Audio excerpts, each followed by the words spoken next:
ومن يضلل فلا هادي له ونشهد أن لا إله إلا الله وحده لا شريك له ونشهد أن سيدنا وشفيعنا محمدا عبده ورسوله أرسله الله تعالى بالحق بشيرا ونذيرا وداعيا إلى الله بإذنه وسراجا منيرا أشهد أنه صلى الله تعالى عليه وآله وأصحابه وبارك وسلم بلغ الرسالة وأدى الأمانة ونصح الأمة وكشف الأمة.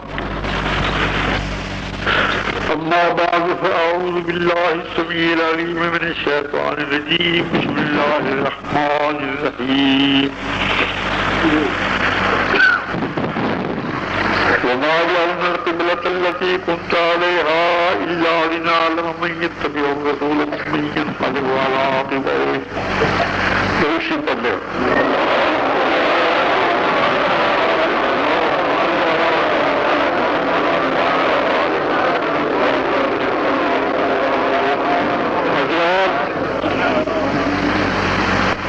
اپنے معلومات پیش کرنے سے پہلے یہ وجہ بیان کرتا ہوں کہ میں عظیم مولانا عمر صاحب سے پہلے کیوں بیان کر رہا ہوں.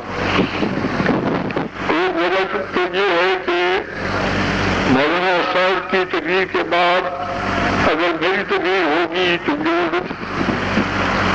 مولانا کی تقریر سے آپ لوگوں کے دل و دماغ میں پیدا ہوا ہے وہ کہیں ظاہر نہ ہو جائے، وہ قائم رہے.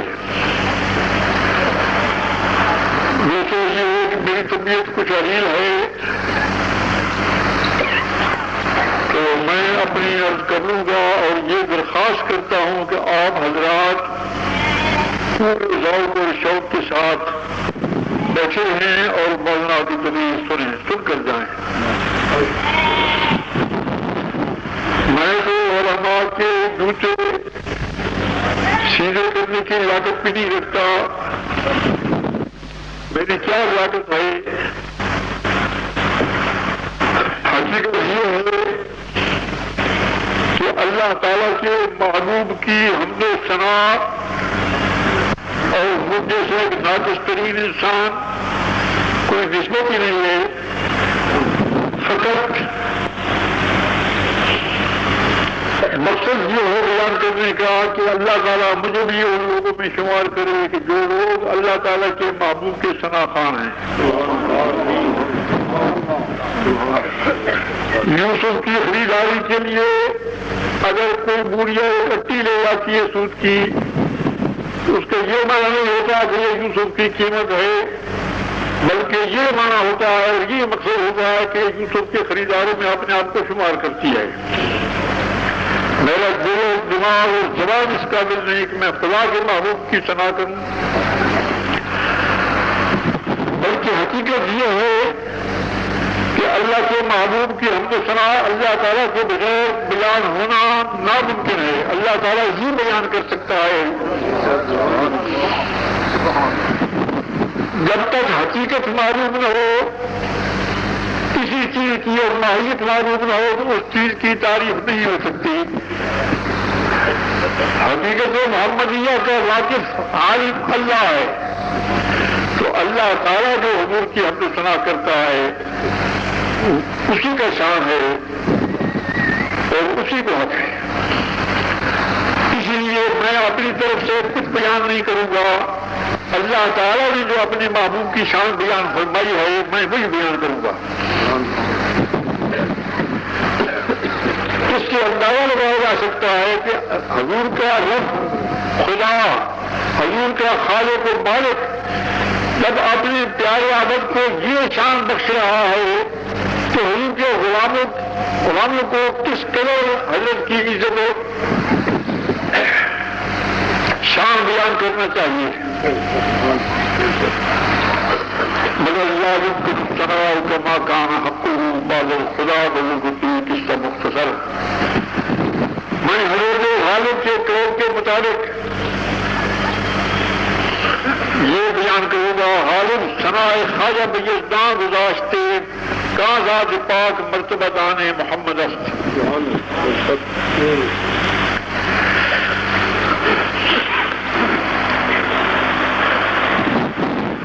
اللہ تعالیٰ جل وعلا شانہ فرماتا ہے وما جعلنا القبلۃ التي كنت عليها الا لنعلم من يتبع الرسل ممن ينقلب على عقبيه. اس آیت کریمہ کی تفسیریں دو ہیں. ایک حافظ ابن حجر رحمۃ اللہ علیہ فرماتے ہیں کہ قبلہ سے مراد کیا ہے؟ بیت المقدس ہے. میں نے بیت المقدس کو اسی لیے قبلہ بنایا تھا تاکہ مجھے علم ظاہری کے لحاظ سے اس بات کو واضح کروں کہ میرے رسول میرے محبوب کا کون متبع ہوتا ہے. آپ ذرا اس پر غور فرمائیں کہ 1 لاکھ پیغمبر سے زیادہ پیغمبروں نے بیت المقدس کی طرف اللہ تعالیٰ کی عبادت فرمائی، بیت المقدس کی طرف متوجہ ہو گئے، اللہ تعالیٰ کی بندگی فرمائی. تو کتنی شان ہے اس قبلہ اول کو. اور پھر خدا فرماتا ہے کہ میں نے آج کے دن کے لیے اس کو اتنی مدت تک قبلہ بنائے رکھا تاکہ میں اس بات کو ظاہر کروں لوگوں کے سامنے کہ میرے محبوب کی کیا شان ہے. اس لیے بنایا تھا تاکہ حضور کے متبع کون ہوتا ہے، کون تعمیر کرتا ہے قبلہ کی طرف.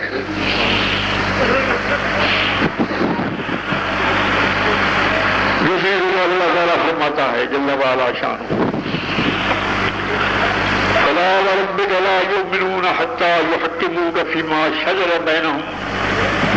فرماتا ہے مجھے قسم ہے تیرے رب کی. رب العشری فرمایا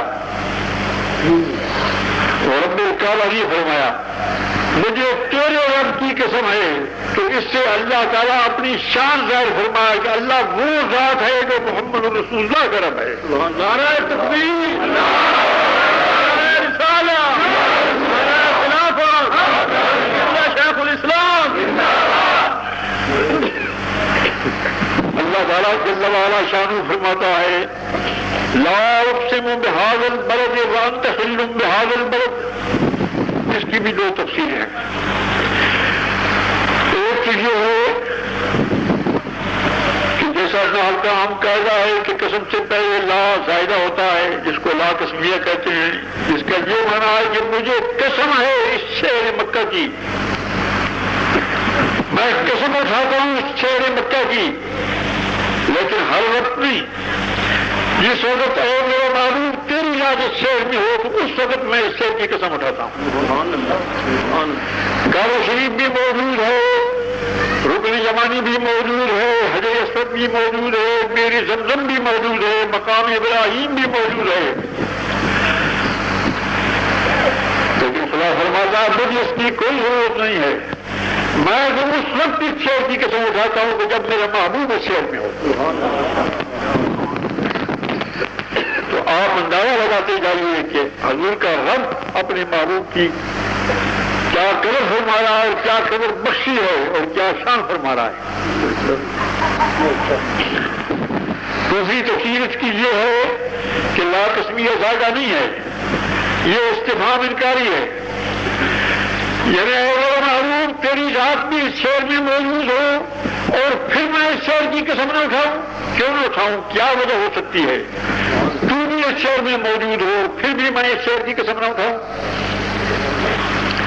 یہی ہو رہا ہے کہ ہمارے تمام علماء، ائمہ مجتہدین، امام اعظم رحمۃ اللہ علیہ، امام شافعی، امام مالک، امام احمد بن حنبل اور اصحاب ظواہر حضرت اسحاق بن راہویہ اور حضرت داؤد ظاہری اور حضرت عبداللہ بن مبارک، ان حضرات کی تصریحات میں نے دیکھی ہیں. وہ فرماتے ہیں کہ رسول اللہ کے حوض انور کا شان تمام عرش عظیم سے زیادہ، کعبہ شریف سے بھی زیادہ شان ہے حضور صلی اللہ علیہ وسلم کے روضے پاک کا. اس پر اجماع امت ہے اور یہی دلیل پیش کرتے ہیں وہ علماء، وہ ائمہ دین، کہ کعبہ شریف تو پہلے بھی موجود تھا. اللہ فرماتا ہے کہ میں اس وقت قسم اٹھاتا ہوں جب میرا شہر اس میں موجود ہو. یہ شہر اس وقت قسم اٹھانے کے قابل ہو کہ جب میرے محبوب اس شہر میں موجود ہو.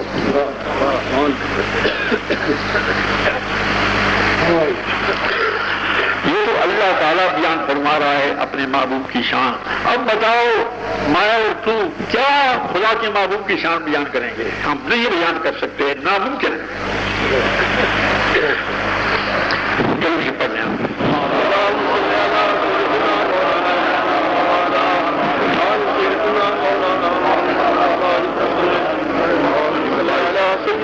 اللہ دنیا میں دو چیزیں ہوتی ہیں، ایک محبت اور ایک عداوت، دشمنی.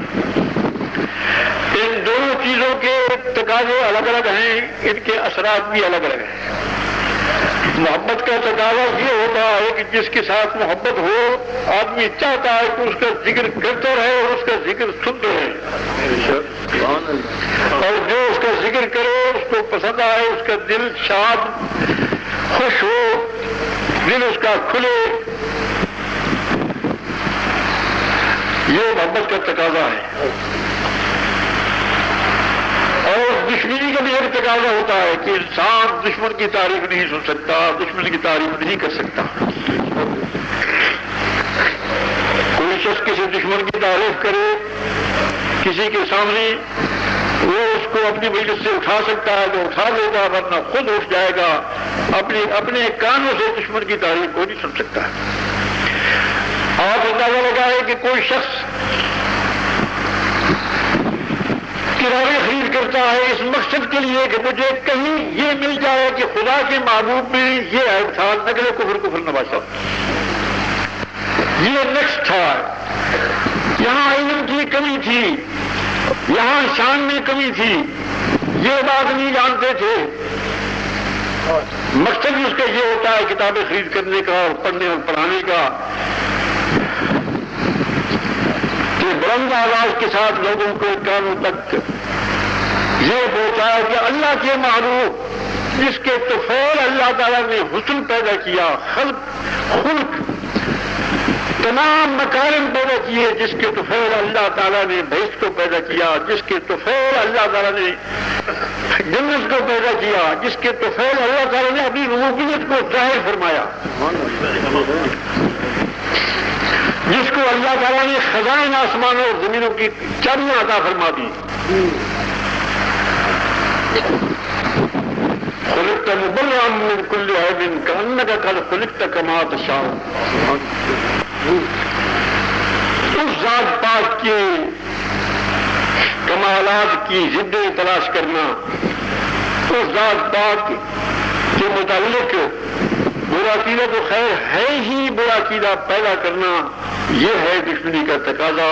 آپ دیکھیں کسی شخص کی محبت اپنے والد کے ساتھ ہے تو کوئی شخص اس کے والد کی تعریف کرے گا تو وہ کہے گا کہ بالکل ٹھیک کہتا ہے، تو بھائی بہت اچھا آدمی ہے.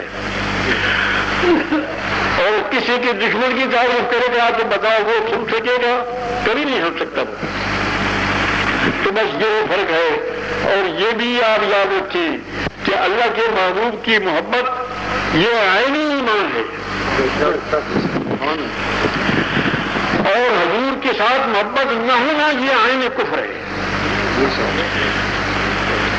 صحیح کی روایت ہے، لا یؤمن احدکم حتی اکون احب الیہ من والدہ وولدہ والناس اجمعین.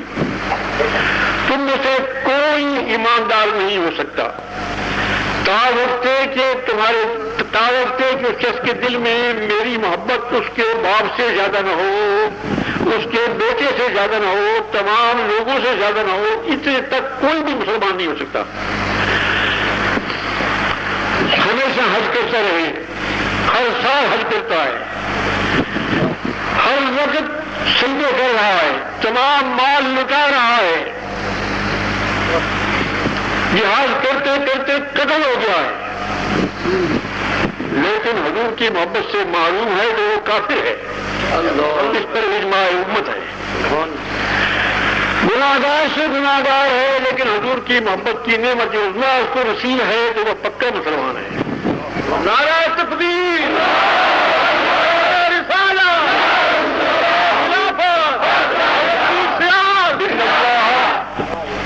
ان اللہ یغفر الذنوب جميعا، ان لوگوں کے حق میں ہے.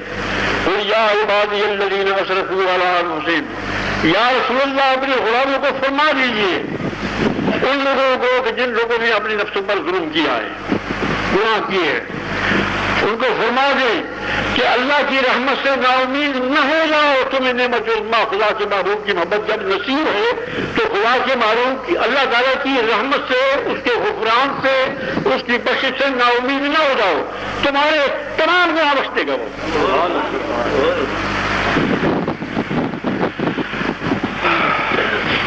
تو وہ محبت ہی اصل چیز ہے، اللہ تعالیٰ سے خدا کے محبوب کی محبت مانگو۔ اب یہ کہا جائے کہ خدا کے محبوب کا نام آتا ہے، تم چونکہ کیوں، تو یہ تم ہی فیصلہ کرو، یہ تم لوگ فتویٰ دو کہ وہ شخص محبت کی بنا پر یہ کہہ رہا ہے کہ دشمنی کی بنا پر کہہ رہا ہے کہ خدا کے رسول کے نام کی عزت نہ کرو۔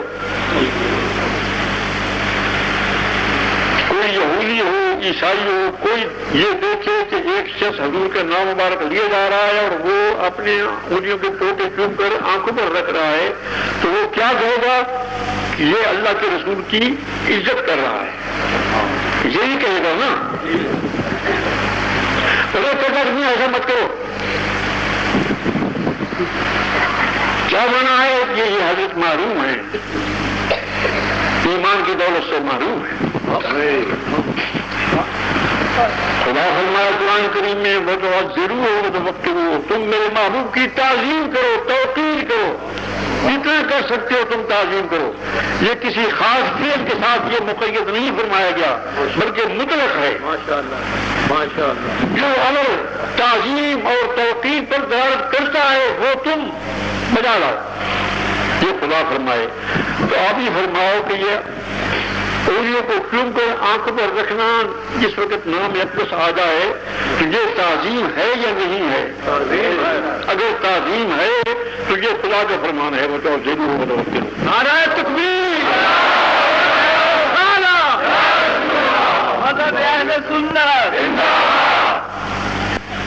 کوئی شخص کہتا ہے کہ میاں یا رسول اللہ نہ کہو، اگر پوچھا جائے ان سے تو بس یہ وہی ہوتے ہیں جو ہمیں معلوم ہے ان کے علم، تو کہتے ہیں کہ میاں دور سے پکارنا یہ شرک ہے، کیونکہ دور سے خدا ہی سنتا ہے، کیونکہ خدا کی صفت ہوگی جب شرک ہوگا نا، تو دور سے خدا ہی سنتا ہے، دور سے پکارنا شرک ہے۔ تو ان سے پوچھیے کہ خدا دور ہے یا نزدیک ہے؟ بھائی وہ تو شارت سے بھی نزدیک ہے۔ شرک تو یہ ہونا چاہیے کہ نزدیک سے کسی کو کہا جائے کہ میاں روٹی لاؤ، پانی لا دو، مجھے یہ کام کرو، وہ کام کرو، کسی کو آؤ یہ سبق کرو، نزدیک سے کسی کو پکارنا شرک ہونا چاہیے، کیونکہ خدا بھی نزدیک سے سنتا ہے اور یہ لوگ بھی نزدیک سے سنتے ہیں۔ حقیقت یہ ہے کہ جب خدا نزدیک ہے تو یہ کہنا چاہیے کہ نزدیک سے سننا خاص خدا ہے، لہذا کسی کو نزدیک سے مت پکارو۔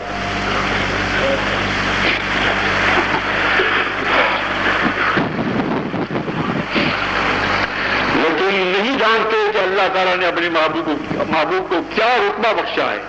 اللہ تعالیٰ نے اپنے محبوب کو اپنے اسماء گرامی بخش دیے ہیں۔ رؤوف الرحیم یہ خدا کا نام ہے ہی نہیں ہے۔ بسم اللہ شریف میں دیکھیے بسم اللہ الرحمن الرحیم، اور اللہ تعالیٰ فرماتا ہے کہ میرے رسول رؤوف الرحیم ہے، قرآن کریم میں دیکھیے وبالمؤمنین رؤوف الرحیم لقد جاءکم رسول من انفسکم عزیز علیہ ما عنتم حریص علیکم بالمؤمنین رؤوف الرحیم۔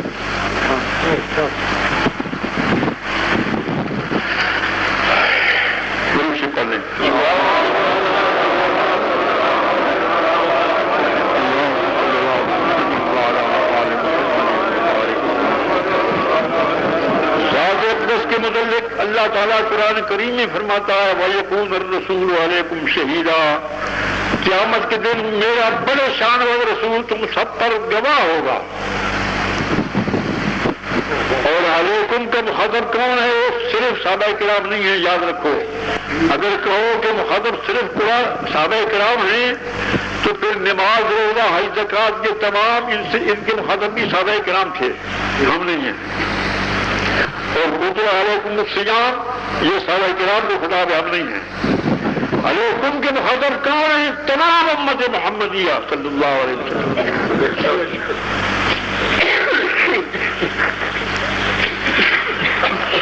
تم سب کے گواہ ہوں گے۔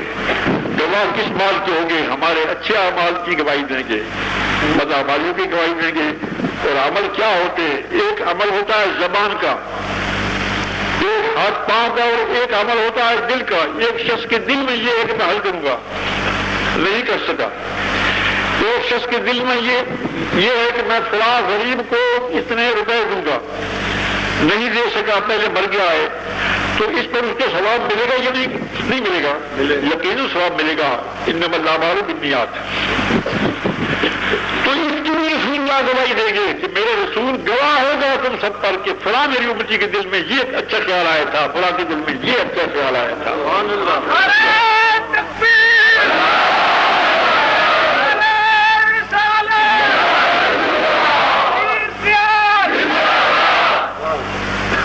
قرآن کریم میں اللہ تعالیٰ فرماتا ہے النبی اولیٰ بالمؤمنین من انفسہم، میرا بڑے شان والا نبی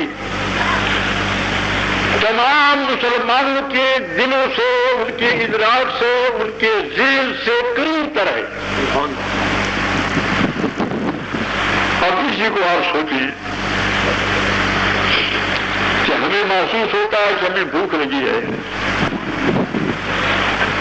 یہ ہمارے نفس کے یہ گرو ہے ساتھی ہمارا، لیکن اللہ فرماتا ہے کہ النبی جو اولیٰ بالمؤمنین من انفسہم، تمہارے وجدان سے، تمہارے حصوں سے نبی قریب ہے۔ تو معلوم ہوا کہ رسول اللہ کو پہلے علم ہے کہ میرے قرآن امتی کو بھوک لگنے والی ہے، قرآن امتی کو یہ تکلیف آنے والی ہے، وہ شفاعت فرما رہے ہیں ہماری۔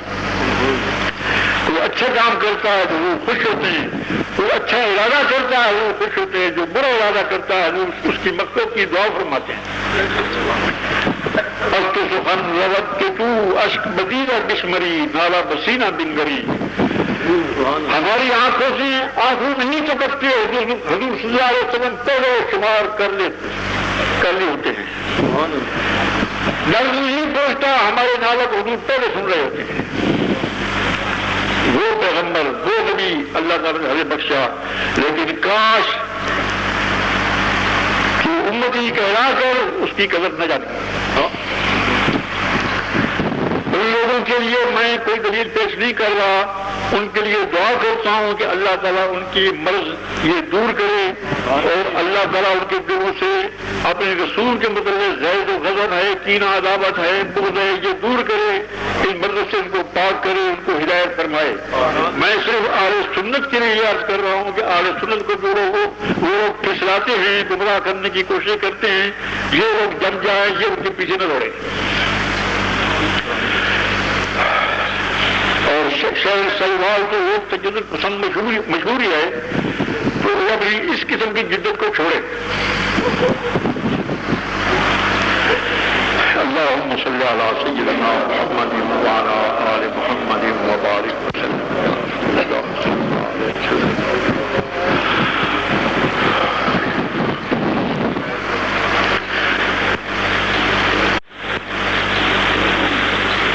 ہمیں یہ دیکھنا ہے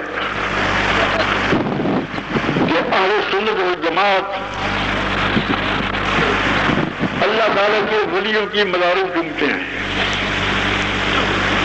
محبوب خدا صلی اللہ علیہ وسلم کی مزار اقدس آج کل تو خیر وہ کرن شیطان ہے، مگر جب نہیں تھا تو اس وقت حضور کے روزہ کر کے سامنے لوگ جھک کر زمین چومتے تھے۔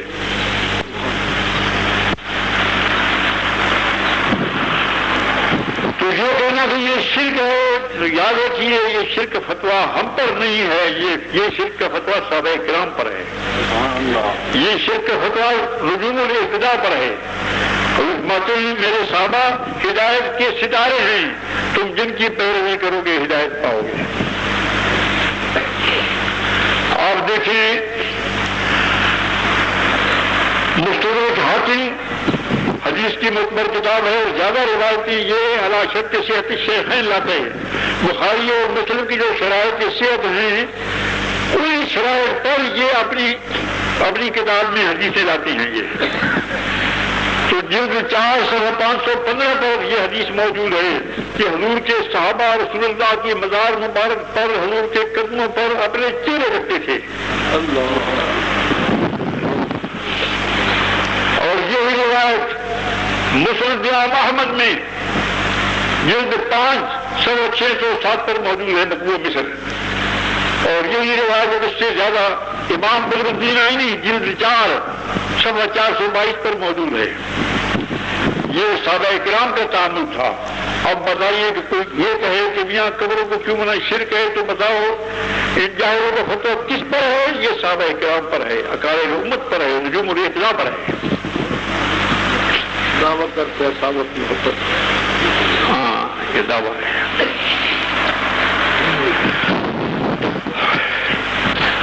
السلام علیکم یا رسول اللہ یہ کہنا یہ صحابہ کرام کا شعار تھا.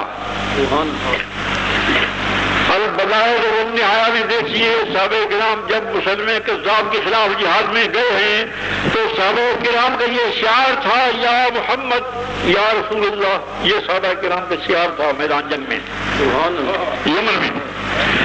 حضرت عبداللہ بن عمر رضی اللہ عنہما کعبہ شریف کا طواف کر رہے ہیں. حضرت سیدنا عمر رضی اللہ عنہ کی خلافت کا زمانہ ہے اور پڑھ رہے ہیں طواف کرتے کرتے صلاۃ والسلام علیک یا رسول اللہ، صلاۃ والسلام علیک یا رسول اللہ. نعرہ تکبیر،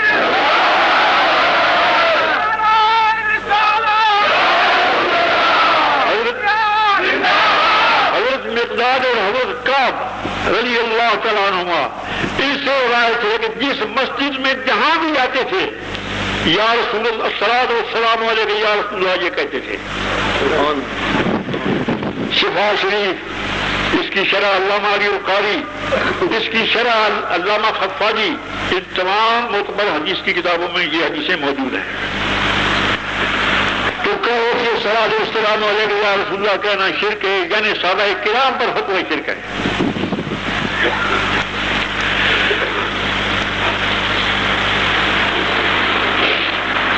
صحیح حدیثوں میں موجود ہے صحابہ کرام سے یہ روایت فرماتے ہیں کہ روح کا جسد ہی و جسد کا روح ہی.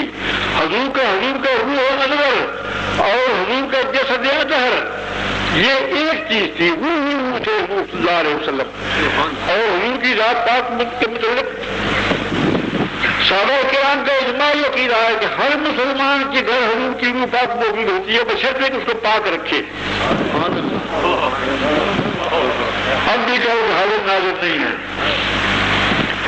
بلکہ اسی بات کو دیکھ لو کہ ہم پڑھتے ہیں اشہد ان لا الہ الا اللہ کہ ہم گواہی دیتے ہیں کہ اللہ کا کوئی شریک نہیں. کہاں؟ آسمانوں میں اس کا کوئی شریک نہیں، زمینوں میں اس کا کوئی شریک نہیں، سمندر کی گہرائیوں میں اس کا کوئی شریک نہیں، پہاڑوں کی چوٹیوں پر پہاڑوں کی گھاٹیوں میں کہیں بھی اس کا کوئی شریک نہیں. ہم یہی کہتے ہیں نا. تو بتاؤ آپ کیسے گواہی دیتے ہیں؟ آپ نے آسمان سب دیکھے، آپ نے سمندر کی گہرائیوں کو دیکھا، آپ کی نگاہ وہاں پہنچی ہے، پہاڑوں کی گھاٹیوں کو آپ نے دیکھا، جنگلوں کی ذرات کو آپ نے دیکھا، تو سفید اس کے نہیں دیکھا، تو پھر کیسے کہتے ہیں کہ ہم گواہی دیتے ہیں کہ اللہ تعالیٰ کا کہیں بھی کوئی شریک نہیں؟ یہ گواہی ہماری شہادت ہے. ایک مقدس ہستی نے دیکھا ہے، ایک مقدس ہستی کی نگاہ ہر جگہ پر موجود ہے جو فرما رہی ہے کہ اشہد ان لا الہ الا اللہ. ہم بھی کہتے ہیں کہ اشہد ان لا الہ الا اللہ.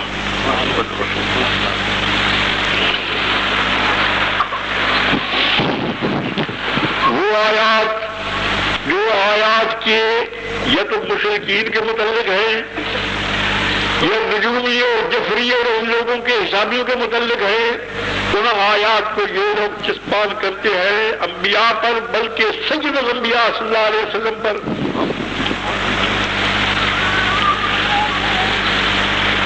جو نجوم کے اعتبار سے، جفر کے اعتبار سے، کسی حساب کے اعتبار سے، یہ جنوں کی خبروں سے غیب کی باتیں بتاتے تھے، تو اللہ تعالیٰ فرماتا ہے کہ اللہ تعالیٰ کے بغیر یہ کچھ نہیں جانتے. زمین آسمان میں اور جس ہستی اقدس کا معراج تمام آسمانوں سے اوپر ہے وہ تو من کی سماوات الارض میں نہیں نا بھائی. آپ سوچ رہے ہیں کہ جس کی معراج 7 آسمانوں سے اوپر ہے. ایک بات یہ بھی عرض کر لوں، عجیب عجیب ہوتے ہیں. اصل میں دل میں بڑے ہوں تو اس کا تقاضا جیسا میں عرض کر چکا ہوں وہ ضرور ہوتا ہے. ایک صاحب کہنے لگے کہ دیکھو اگر حضور اکرم صلی اللہ علیہ وسلم کو علم غیب ہوتا تو جب موسیٰ علیہ السلام نے عرض کی تھی کہ یا رسول اللہ 50 نمازیں بہت ہیں ان کو گھٹائے تو 5 کم ہوئی. پھر عرض کی کہ یا رسول اللہ 45 بھی بہت ہے اس کو بھی گھٹائے پھر 5 کم ہوئی. پھر اسی طریقے پر 9 دفعہ حضور تشریف لے گئے، 9 دفعہ 5 کم ہوتی ہوتی ہیں، آخر 5 آ کر رہ گئی. اللہ تعالیٰ موسیٰ علیہ السلام کا بھلا کرے بھائی، انہوں نے بڑی مہربانی کی تھی، وہ تو بالکل صفایا کرنے والے تھے. مگر خیر ہمارے یہاں حل کو دیکھ رہا تھا خدا کا پیغمبر، تو وہ کہتے ہیں کہ اگر حضور کو علم ہوتا تو پہلی دفعہ عرض کر دیتے کہ یا رسول اللہ 50 ہوتے بس 5 کافی ہیں. یہ بار بار آنے جانے کی اور بار بار اللہ تعالیٰ کی زیارت کرنے کی اور بار بار جناب حضرت اللہ فقان کعبہ کوثر کا قرب حاصل کرنے کی یہ کیوں تکلیف فرمائی؟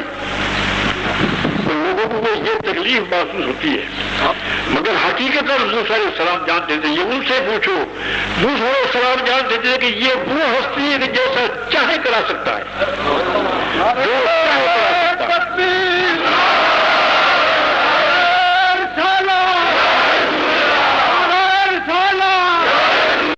کہ 5 ہی بولتے یہ بھی کم کرو تو سرکار نے فرما دیا کہ مجھے اب شرم آتی ہے، 50 سے 5 رکھی ہیں تو اس کو کیا کم کروں.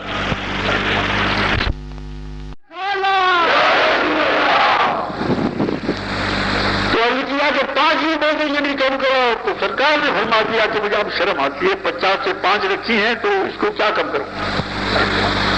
تو موسیٰ علیہ السلام جانتے تھے کہ جس طرح چاہے کرا سکتا ہے. اور آنا جانا موسیٰ صاحب یہ سمجھتے کہ یہ وہ ہستی ہے. میں نے دوسرے ٹور پر اللہ تعالیٰ کے دیدار کی گزارش کی تھی، عرض کی تھی، اپیل کی تھی، جس کو منظور نہیں فرمایا گیا بلکہ یہ فرمایا کہ تم پہاڑ کی طرف دیکھو. موسیٰ اگر پہاڑ اپنی جگہ پر قائم رہا تو یہ سمجھو کہ تم دیکھ سکتے ہو، ورنہ تم کیسے دیکھ سکتے ہو.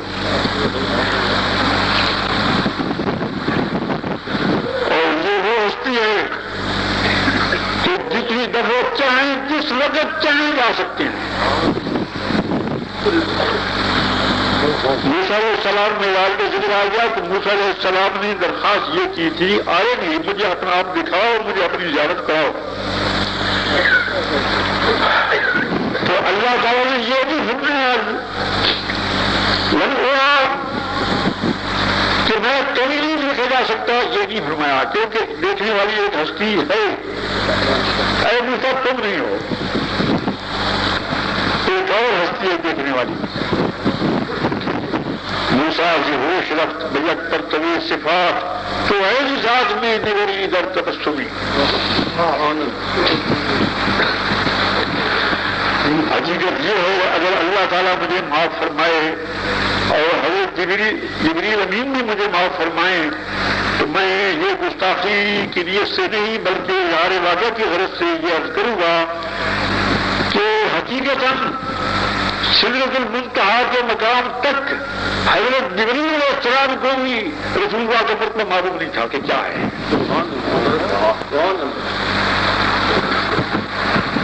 فرماتے ہیں کہ آگے چلو وہ عرض کرتے ہیں کہ یا رسول اللہ بس یہاں تک میری استعداد ہے، اس کے آگے میں نہیں اٹھ سکتا. مال کے سر کے برابر بھی اگر ہوں تو جلدی رب العالمین کی مجھے گرا کر رکھے گی، میں آگے نہیں آ سکتا. اگر اس بات سے اگر یہ نہ کہتا اور میرے ساتھ چلتا تو میں اس کو کعبہ کو سین تک لے جاتا. تو کیا تکمیل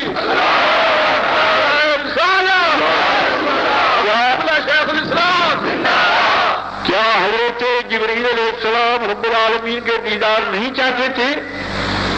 یقیناً چاہتے تھے، ان کی عین یہ مدعا تھا، ان کا یہ تقاضا تھا طبیعت کا، مگر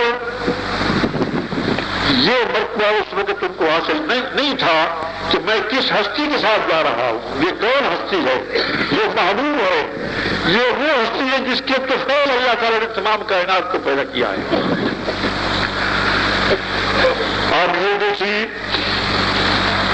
ابو بشر کون ہے؟ حضرت آدم علیہ السلام، یعنی تمام بشر کا باپ۔ اللہ تعالیٰ فرماتا ہے انی خالق بشرا، اب میں بشر کو پیدا کرنے والا ہوں۔ تو سب سے پہلا بشر حضرت آدم علیہ نبینا علیہ السلام ہے، جو مسجود ملائکہ ہیں، جن کو سجدے کرنے کا حکم ہوا تمام ملائکہ کو،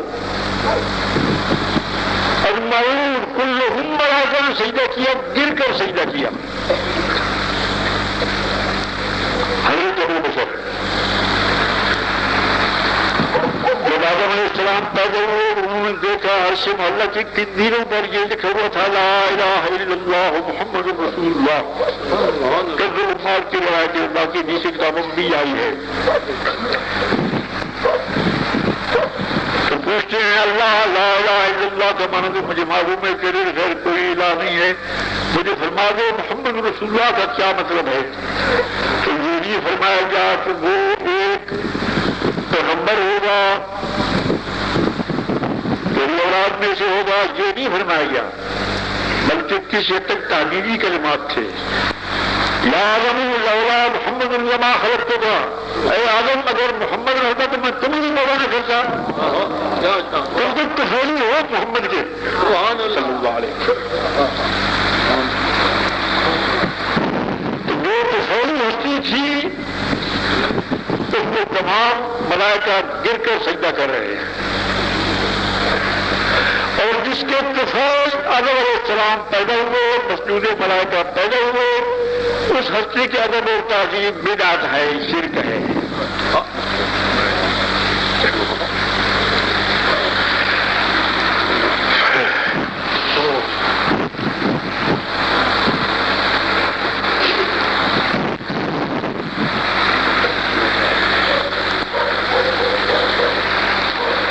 شرک اللہ تعالیٰ نے کسی زمانے میں، کسی حالت میں، کسی قوم کے لیے جائز رکھا ہے؟ نہیں جائز رکھا۔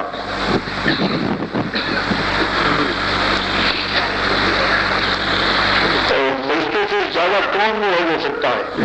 اور جس شخص نے سجدہ نہیں کیا وہ آ کر کھڑا رہا، اس نے کیا دلیل پیش کی تھی؟ اس نے یہ کہا تھا کہ جو میری مثل ہے، خلقت یہ من نار وخلقتہ من طین، یہ مخلوق ہے، میری مثل ہے، مجھے آگ سے پیدا کیا، حکم کیچڑ سے پیدا کر دیا،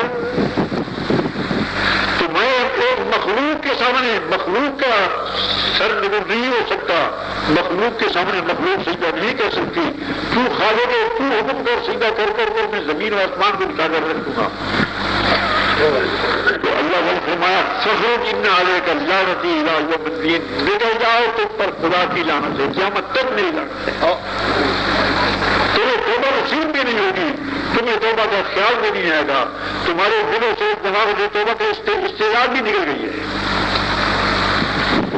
تم اب بھی اسے سمجھتے ہو؟ مامنا کرم تصویر ماں خلقت بجدیا، جس کو میں نے اپنی دستے قدرت سے پیدا کیا، تم اس کو سجدہ نہیں کرتے؟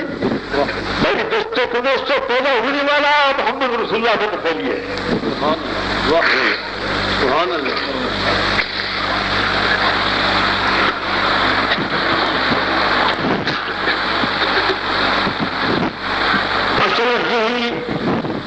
یہ تو الگ بات ہے کہ یہ لوگ بہت ناواقف ہیں علوم دینیہ سے، آداب شرعیہ سے، جو ہر بات پر بدعت، ہر بات پر شرک، جس چیز کا علم نہ ہو وہ حدیث معلوم نہ ہو بدعت ہے، اور علم حد سے زیادہ محدود۔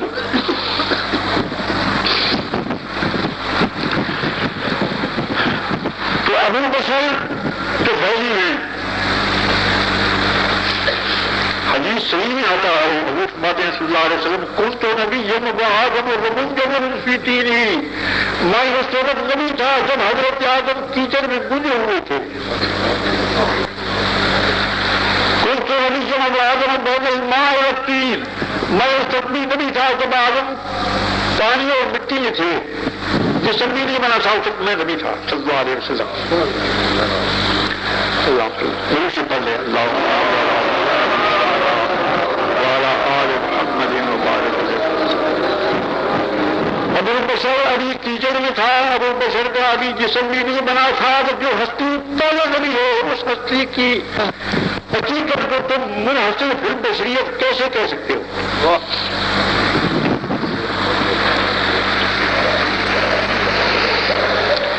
لباس بشری ہے. اگر زمین میں فرشتے ہوتے ملائکہ ہوتے تو وہ رسول جس کا وعدہ عالم ارواح میں تمام انبیاء سے دیا جا رہا تھا وہ رسول فرشتہ ملک بن کر آتا. مگر کیونکہ زمین پر انسان ہے اس لیے وہ انسانی لباس میں آیا. مگر کیسے لباس میں آیا؟ محمد بشر اللہ کل بشر کل یاقوت حجر اللہ کل حجر. بشر ہے لیکن بشر نہیں ہے باقی بشر کی طرح. جیسے یاقوت پتھر ہے. یاقوت کیا ہے؟ پانی نہیں ہے، آگ نہیں ہے، مٹی نہیں ہے، ایک پتھر ہے نا. لیکن اس تم کیا سمجھو یہ پتھر ہے؟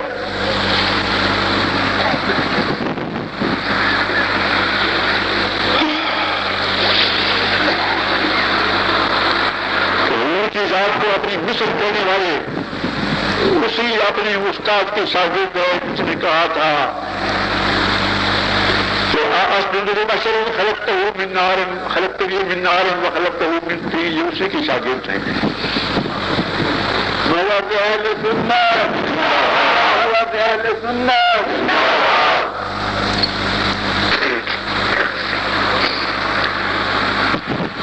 شیخ المحدثین امام المحدثین شیخ عبدالرحمن دستگیری رحمۃ اللہ علیہ فرماتے ہیں کہ وہ اندر کا مرتبہ تو اعلیٰ سے اعلیٰ ہے، ادراک سے بڑا تر ہے. حضور کے نالون مقدس کا شان ایسا ہے کہ انسان بیان نہیں کر سکتا. نالون مقدس کا نقش یہ تمام کائنات اس کے طفیل ہے. حضور کے نالون مقدس نہیں، نالون مبارک کے نقش کے طفیل ہے. بھوکوں کو روٹی مل رہی ہے، پیاسوں کو پانی مل رہا ہے، غمزدہ کو خوشی مل رہی ہے. یہ حضور کے نالون مقدس کا ایک طفیلی چیز ہے. حضور کے نالون مقدس کا نقش ہے. جب ذات کا نہیں، ذات کے نالون کا نہیں، ذات کے نالون کے نقش کی یہ تمام کائنات کی نعمتیں ہیں تو بتاؤ حضور کی شان کیا ہے؟ کوئی سمجھ سکتا ہے؟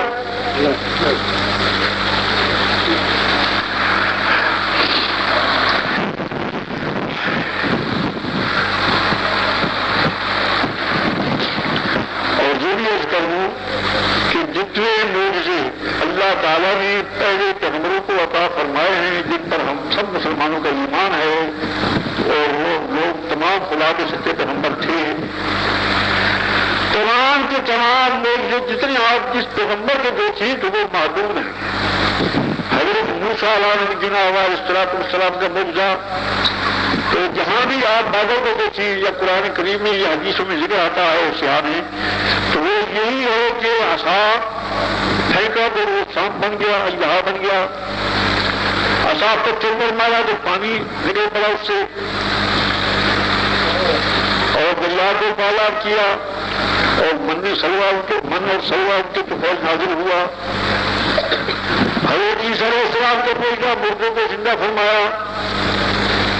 یہ فرماتے تھے کہ جو تم کھا کر آئے گھر رکھ کر آئے میں تمہیں بتا دوں یہ کوئی جزامی ابرسی کو ہاتھ پھیر کر درست فرما دیتے تھے.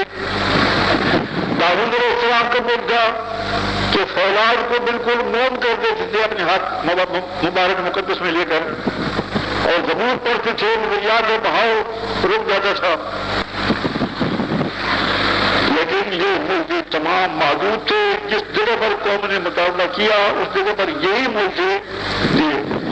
وہ ہستی جس نے فرمایا سلونی معاشی تم جو چاہو مجھ سے پوچھو، وہ ایک ہستی ہے محمد رسول اللہ کی. نعرہ تکبیر،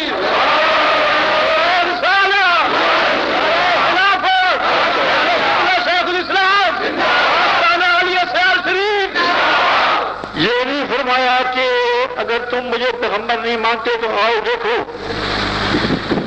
کہ میں یہ کرتا ہوں، میں وہ کرتا ہوں. یہ نہیں، تم جو جاؤ پوچھو، سننی ماشے تم جو جاؤ پوچھو. چنانچہ کسی نے یہ کہا کہ میرا باپ کون ہے؟ حضور نے کہا کہ تیرا باپ حذیفہ ہے. میری اونٹنی بتاؤ کہاں ہے؟ فلاں جنگل میں، تینوں کے دس کے ساتھ اس کی مہارت کیے ہوئے، جاؤ پکڑ لو. وہی رات میں مختلف پہاڑوں سے کنکریاں چن کر اس میں مٹھیاں بھی، اور ان کو ٹکڑا بیچ کر آتا ہے اور کہتا ہے کہ جناب پیغمبر ہے. فرمائیے کہ میرے ہاتھ میں کیا بات ہے کہ میں کہوں گی جو چیز تیرے ہاتھ میں وہ کہہ دے. یہی نہیں کہ حضور صلی اللہ علیہ وسلم یہ جان گئے تھے کہ اس کے ہاتھ میں کنکریاں ہیں، بلکہ حضور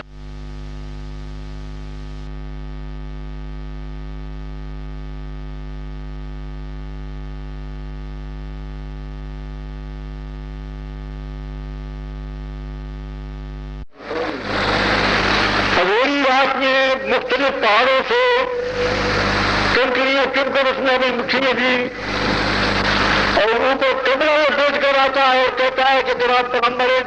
فرمائیے کہ میرے ہاتھ میں کیا بات ہے کہ میں کہوں گی جو چیز تیرے ہاتھ میں وہ کہہ دے.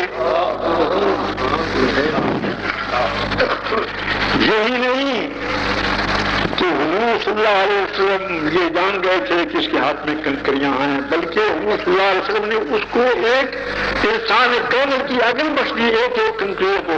چنانچہ وہ کلمہ پڑھنے لگی اور کہا کہ اس حضرت اللہ نے ہمیں فلاں فلاں پہاڑی سے چنا اور یہ لایا ہے اور یہ وہ اشہد ان لا الہ الا اللہ واشہد ان محمد رسول اللہ. وہ کہنے لگی.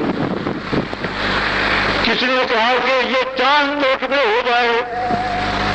حبیب جملی نے یہ سوال کیا تو وہ ہو گیا. کسی نے کہا کہ وہ درخت یہاں آ گئے، نہ کہ جاؤ تم یہ پتہ کر رہا اس کو. تو یہ نہیں کہ خود یہ اختیار مبارک تھا، بلکہ اختیار دینے والے تھے. عیسیٰ علیہ السلام مردے کو زندہ کرنے والے تھے باذن اللہ، لیکن عیسیٰ بنانے والے نہیں تھے. حضور اکرم صلی اللہ علیہ وسلم نے عیسیٰ بنائے. حضرت داؤد کی روایت دیکھیے، حضور کی دعوت فرماتی ہیں. جو صحابہ ہیں حضرت کے، جو بڑا اٹھ رہا ہے چھوٹے بھائی سے کہنے لگا کہ آؤ میں تمہیں اس طرح سزا کر لوں کہ جس طرح ہمارے باپ نے بکری کو ذبح کیا ہے. چنانچہ اپنے بھائی کو اس نے ذبح کر دیا، گردن کاٹ دی اور گھبرا کر مکان کی چھت پر چڑھا ہے. دوسری طرف گر گیا اور اس کی گردن کی ہڈی ٹوٹ گئی. دو بچے تھے، ایک کی گردن کٹ گئی، ایک کی گردن ٹوٹ گئی، دونوں وفات پا گئے. سرکار تشریف لاتے ہیں، فرماتے ہیں کہ جابر تیرے لڑکے کہاں ہیں، ان کو بلاؤ. پہلے وہ حضرت جی کی یا رسول اللہ وہ کھیل رہے ہوں گے کہیں آ جائیں گے، اور گھر منع کر دیا تھا کہ خبردار کو غم کا اظہار نہ کرنا، آنسو نہ بہانا، رسول اللہ تشریف لا رہے ہیں. حضور کی طبیعت مبارک پر کسی قسم کا تکبر نہ ہو جائے. اللہ کہ جاؤ ان کو بلا رہو. تو حضرت جابر سمجھتے تھے کہ یہ عیسیٰ نہیں، عیسیٰ بنانے والے ہیں. تو جابر کہا کہ بچے اٹھو تمہیں رسول اللہ بلا رہے ہیں. تو دونوں اٹھ کر کھڑے ہو گئے اور آ گئے.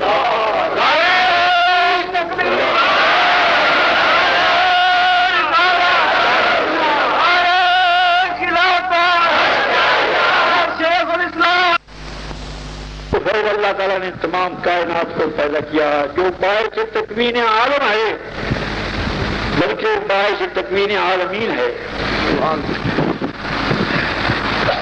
تو ذات پاک کبھی علم پر اعتراض ہو رہا ہے کہ یہ نہیں جانتے تھے، وہ نہیں جانتے تھے. اللہ ان کو ہدایت کرے. میں تو یہی کہوں گا اور حضرات کو یہ کہتا ہوں کہ حضور صلی اللہ علیہ وسلم کو اللہ تعالیٰ نے تمام کلیات اور تمام جزیات کا احاطہ بخش دیا ہے. یہ نہیں بلکہ امام بدر الدین عینی اور دعوت فارسی البخاری نے اس آیت کریمہ کے تحت عالم غیب فلا یظہر علی غیبہ احدا اللہ منظر تو رسول. اس آیت کریمہ کے تحت بھی لکھتے ہیں کہ حضور کی امت کے اور یاد بھی مانتے ہیں یہ مغیرات خمسہ اور یہ چیزیں اور وہ چیزیں. حضور کے نام مقدس کی یہ شان ہے کہ اگر کوئی صحیح عقیدہ کے ساتھ کسی مردہ پر حضور کا نام پڑے تو مشدہ ہو جائے گا. میں آپ کو کہہ رہا ہوں